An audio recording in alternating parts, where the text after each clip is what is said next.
New low weigh in.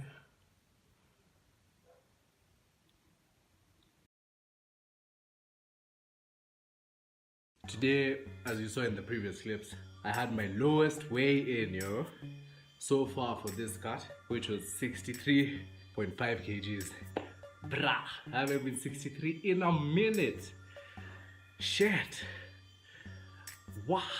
But the whole purpose of this video was to give you guys a small tip that you can use as you're cutting, yeah? A mistake I used to make in the past, I made it a lot and it really messed me up. As I normally tell you guys, when you're cutting, personally I think one of the best things to do so that you can ensure you're making progress is to weigh yourself every morning. Every morning around the same time after you've done your business, weigh yourself. Take that average for 7 days, weigh yourself again the next week.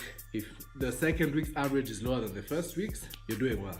But one thing you'll find out as you're in a deficit is that at some point, the progress will slow down.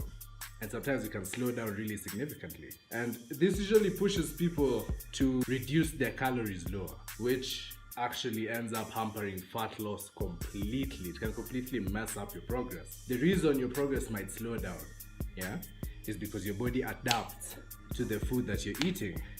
Your body is an adaptive mechanism, so if you keep on eating at a deficit, eventually it will adapt and then you might have to push it lower. But the tip I have to give you guys is, as long as you're seeing that weight going downwards, it doesn't matter if it's by a fraction, by how small, continue with the same amount of food you're eating, yeah? As long as you're making progress, don't change anything.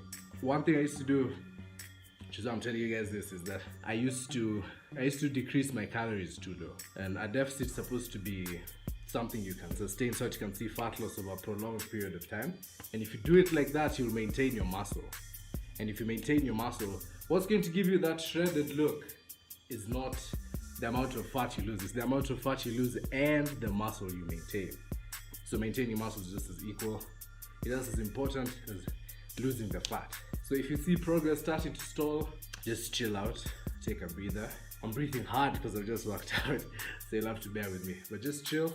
As long as the progress is still going down, maintain it. Just keep on doing what you're doing. And when you do that, you'll see that your body will start to ease itself back into the deficit. And you'll continue to make progress, you'll continue to lose weight. Yeah? So be patient. This is a marathon, it's not a sprint. Huh?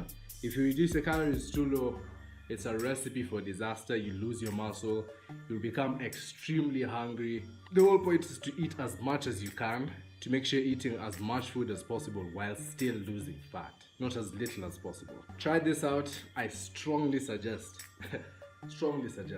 be patient. It takes time, just like anything else that's worthwhile, and I promise you the results will outweigh the sacrifice and the time and the consistency. Just stick to it and you'll be good. So that's it for today. I'll see you guys next week with another video.